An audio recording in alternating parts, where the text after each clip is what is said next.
It's been several months since Governor Jim Justice announced his secondary road maintenance initiative, and progress can be seen around the entire state.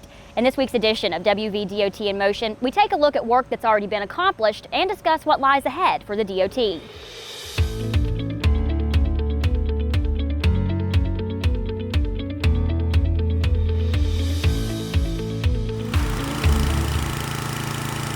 This summer has been one of the busiest construction seasons to date for all 10 DOH districts. Crews are working hard. The crews are doing a great job.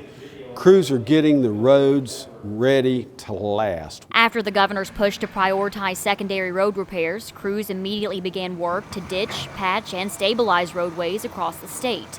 The nonstop efforts from those employees can now be seen in all 55 of the state's counties. They just needed the direction that the governor provided us. They needed the support that the governor provided us.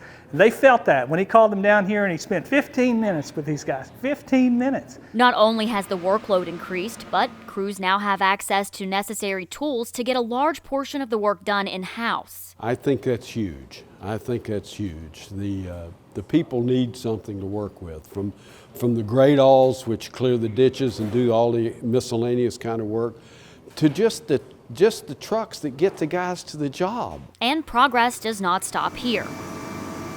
Work will continue through the end of construction season, and plans are already in the works to continue improving West Virginia's roads. Stay tuned, we'll be there. We've got our foot on the gas and we're going to keep our foot on the floor. This is not something that's ever going to go away. Routine maintenance has to be done. Be sure to stay with us as we keep you up to date on what's happening with the West Virginia Department of Transportation. We'll see you next week on WVDOT In Motion.